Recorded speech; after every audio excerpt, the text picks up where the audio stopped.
Not all kindness is born from strength. In fact, some of the kindest people you meet aren't kind at all. They're scared. They're scared of confrontation, scared of rejection, scared of being disliked. So they smile, they nod, they agree, they overextend themselves, they forgive too fast, apologize too often, and accept far too little in return. And the world, ever opportunistic, quietly takes advantage. There's a dangerous illusion in modern culture that goodness alone is a shield.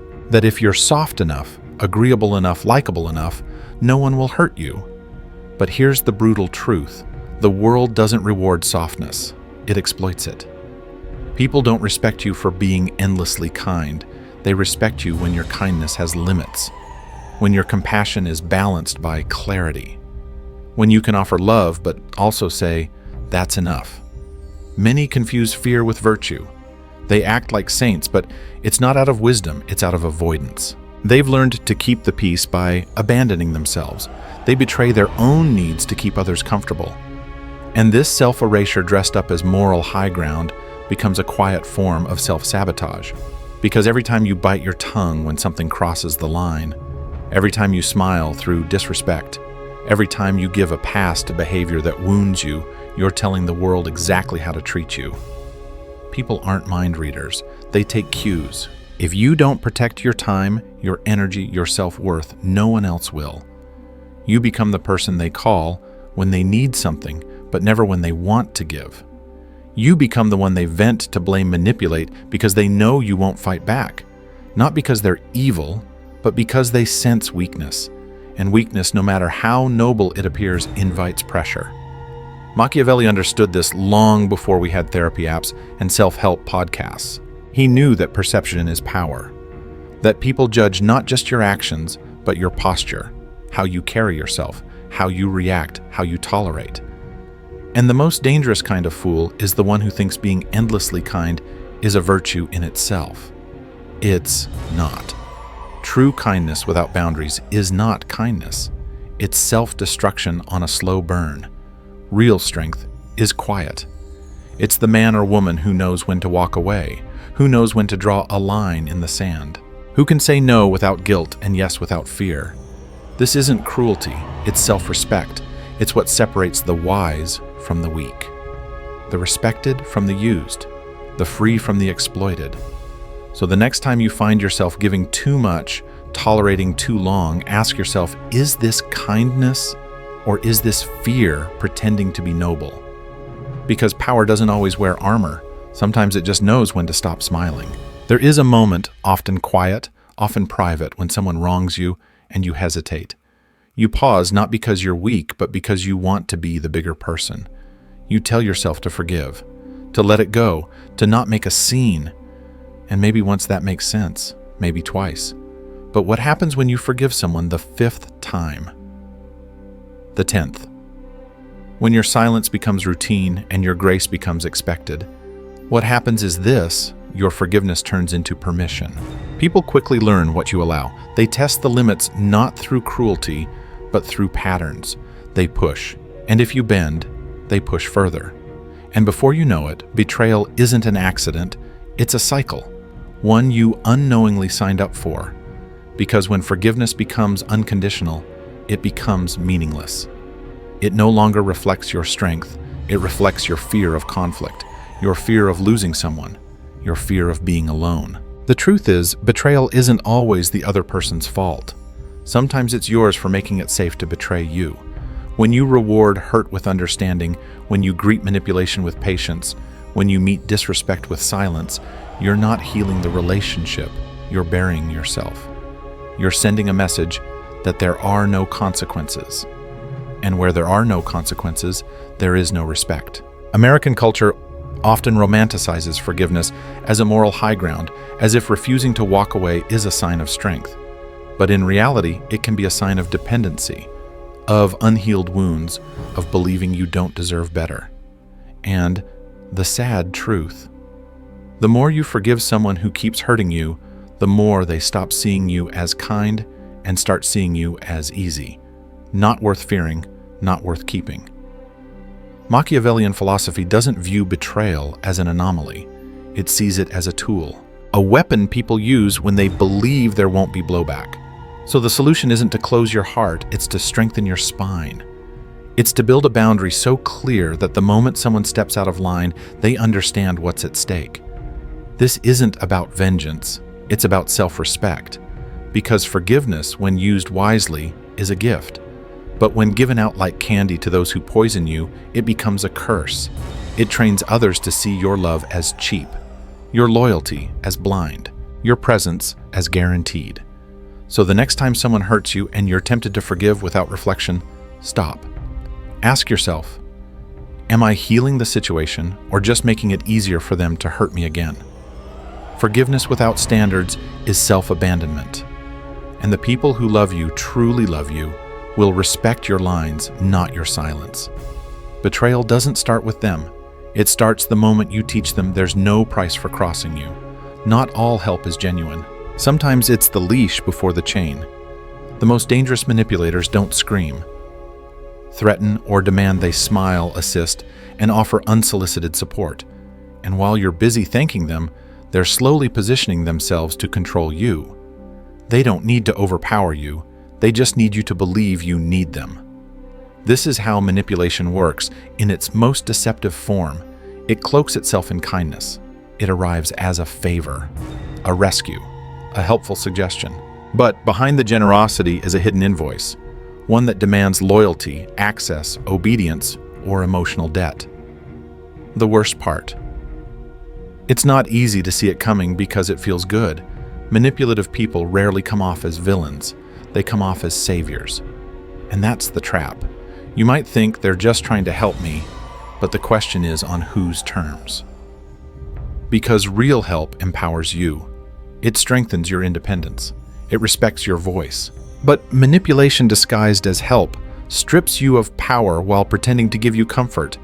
It slowly turns you into someone who asks for permission before making a move, who second-guesses themselves, who becomes afraid of disappointing the very person who's supposedly saving them. This is especially common in toxic relationships, romantic, familial, even professional. The boss who guides you, but micromanages every decision. The partner who protects you, but isolates you from others. The friend who's always there for you, but makes you feel guilty whenever you say no. These are not allies. These are emotional engineers, and they build cages, not connections. In a society like ours where self-reliance is praised, but emotional dependence is quietly encouraged, many fall into this trap without realizing it, especially those raised to equate love with sacrifice, or peace with obedience. It's hard to recognize manipulation when it's wrapped in affection, but here's the test.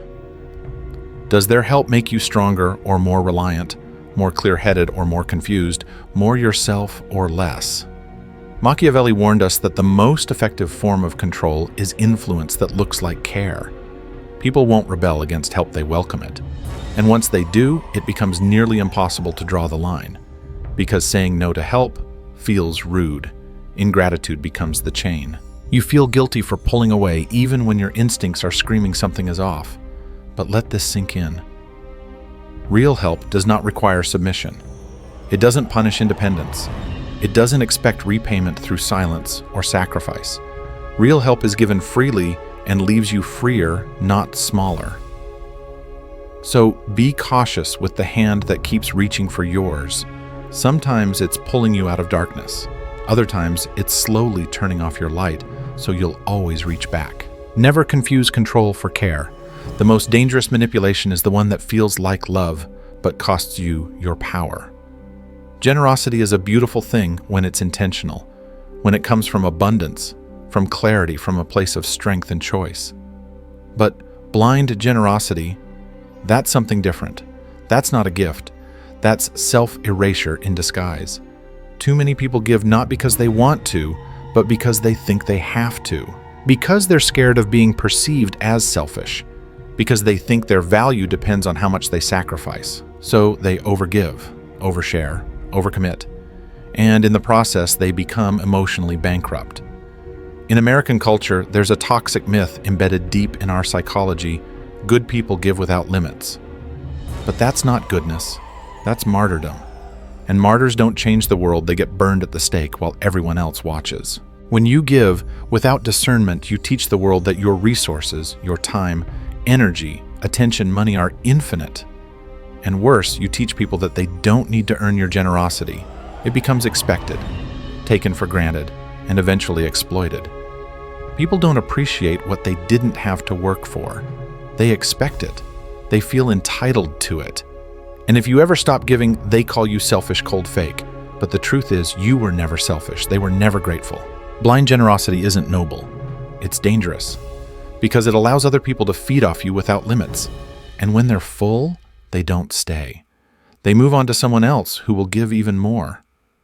You're left drained, confused, bitter, and worst of all, doubting your own goodness.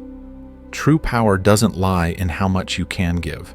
It lies in how well you can choose who gets access to you. Boundaries are not walls, they're filters. They separate the deserving from the manipulative. And when you don't have those filters, you invite people who are only there to consume, not to contribute. Machiavelli would never advise you to be generous for the sake of appearance. He understood that power must be preserved, not squandered for applause. Real generosity is strategic, it's targeted, it's earned, and it elevates both parties. But uncontrolled generosity, that's just slow self-destruction with a smile. The people who love you, respect you, and deserve your energy will never be offended by your limits. They will honor them because they understand that what you give has value, and value must be protected, not poured endlessly into those who never pour back. So if you've been taught that to be good, you must give everything, unlearn it, because that belief is what's bleeding your power dry. Not everyone deserves a seat at your table. And generosity without boundaries is the fastest way to lose yourself in the name of being liked. Stop giving to prove your worth. You're not a resource to be mined. You're a human being to be respected. And anyone who sees you as anything less doesn't deserve your light. There's a subtle form of self-destruction that looks like being easy to love. You stop speaking up, you silence your needs, or you shape yourself to fit the expectations of others, hoping that if you just make yourself small enough, agreeable enough, likable enough, they'll stay. They'll love you. They'll never leave. But here's the truth. Most people can't face when you erase yourself to please others, the only thing you become is invisible. Too many people were taught, especially in childhood, that love must be earned through sacrifice. That if you're too much, too opinionated, too emotional, too different, you'll be abandoned. So you learn to suppress, to shrink, to perform. You become the perfect listener, the peacekeeper, the one who never complains, never causes waves. And for a while it works. You get approval. You get praised for being easy. But deep down, something starts to die. You stop recognizing yourself. You laugh when you don't think it's funny. You agree when you don't believe. You apologize when you're not wrong. You become a ghost in your own life, present, but not seen. And the people around you don't notice because you've trained them not to. You've trained them that your needs are optional, that your opinions can be overridden, that your presence comes without boundaries or requirements. This is not love, it's performance, and it's exhausting. Eventually, the resentment builds. You start to feel bitter, empty, even angry, but you don't know who to blame. So you turn that anger inward. You question your worth. You think, why does no one show up for me the way I show up for them? But the real question is, why did I teach them? I didn't need anything in the first place. Machiavellian wisdom teaches us that those who do not assert themselves will be shaped by others. That identity is not found, it is enforced. In the pursuit of approval, you handed over your power. Not in one dramatic moment, but in 1,000 tiny ones, every time you said yes when you wanted to say no. Every time you smiled through pain, every time you let someone cross your boundaries because you were afraid they'd think you were too much. People don't respect what you erase, they respect what you protect.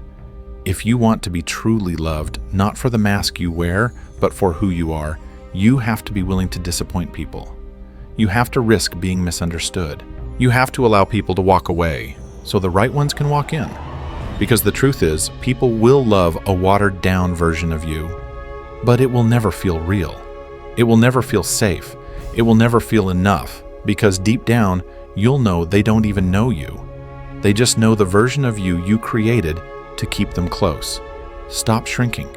Stop disappearing. Stop pleasing people who wouldn't do half of what you do for them. Your authenticity is not a liability, it's your liberation. The people meant for you will never require you to disappear in order to be loved. There's a certain kind of emotional manipulation that doesn't come through yelling or control, it comes through guilt. It sounds like, if you hadn't said that, I wouldn't have reacted this way. Or, you're too sensitive. Or, I did that because you made me. At first, you second-guess yourself. Maybe they're right. Maybe you were too harsh. Maybe your boundaries were unclear. And so slowly, without even realizing it, you start accepting blame that doesn't belong to you. And that's where the damage begins. You apologize for things you didn't do. You try to fix problems you didn't create. You absorb the emotional chaos of others like it's your job to clean it up. And the more you do it, the more they expect it. Because once people realize you'll take the fall, they stop taking responsibility. You become the scapegoat, the emotional garbage bin, the first to say, I'm sorry, even when the wound wasn't yours to begin with. In American culture, where politeness and emotional labor are often expected, especially from women, this dynamic is everywhere. At work, you might be blamed for a team failure, even if you did your part. In relationships, you might be told that your tone caused the fight, not their disrespect. In families, you might carry shame that was never yours to hold. And eventually, you begin to internalize a message far more damaging than any insult. It's always my fault. But here's the truth. It is not your job to carry other people's brokenness. It is not your job to repair what they refuse to take ownership of. You are not responsible for someone else's projections, triggers, or insecurities.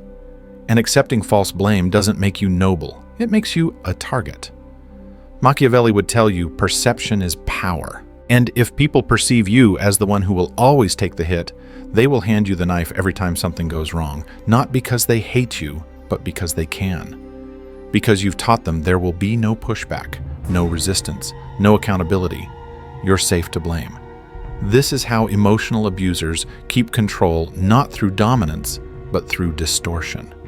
They rewrite the story so that you're always the villain and they're always the victim. And if you don't challenge it, that story becomes your reality. It erodes your self-worth. It makes you feel defective, broken, wrong. But you are not wrong for drawing a line. You are not selfish for saying, that's not mine to carry. You are not cruel for refusing to be the emotional punching bag of someone else's undealt with pain. Your integrity doesn't require your silence. Your empathy doesn't require your self-sacrifice. The people who truly value you will never ask you to bleed so they can feel better. So reclaim your narrative. Stop apologizing for things you didn't do. Let the blame fall where it belongs, and walk away from anyone who keeps handing you their shame like it's your birthright. You were not born to absorb damage. You were born to live free. There's a quiet tragedy that unfolds every time you fail to draw the line. Not in one dramatic moment, but in dozens of small ones. You say yes when you want to say no. You answer the late-night text when your body needs rest.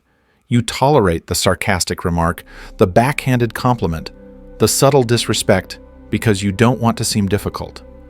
And slowly, silently, your life stops being your own. It becomes a reflection of what others want from you instead of what you need for yourself. Boundaries aren't walls, they're declarations. They say, this is where I end and you begin. They're how you teach people how to treat you. And when they're missing, you become a magnet for emotional chaos. Without boundaries, people don't just enter your life, they take over it. Your time becomes theirs. Your energy becomes theirs.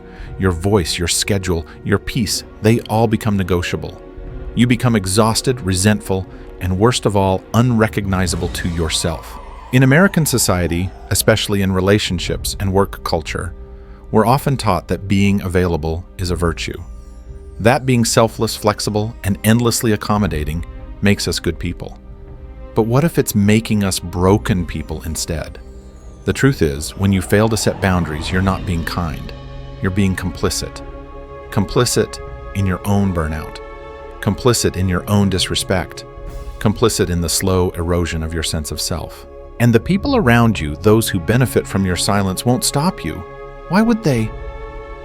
They're getting what they want. It's you who keeps losing. Machiavellian philosophy reminds us that power isn't just about what you do, it's about what you refuse to allow. A leader who cannot say no is not leading. A partner who cannot assert themselves isn't in a relationship, they're in a performance. Boundaries aren't selfish, they're survival. And if you don't enforce them, someone else will enforce their will over yours. You don't owe everyone access to you. Not every call deserves to be answered. Not every emotion thrown at you must be absorbed. Not every need from others is your responsibility to fix. And the guilt you feel when you say no, that's not a sign you're doing something wrong. That's a sign you were conditioned to believe your value lies in your sacrifice. But your value isn't in how much you can give until you collapse. It's in how clearly you can protect the space where your peace lives. The people who love you will respect your boundaries. The people who don't, we're only here for the version of you that never said no. So take your power back, not with aggression, but with clarity, with firmness, with the quiet, unshakable truth that your life is not a public space. It's sacred ground, and it's your job to guard it.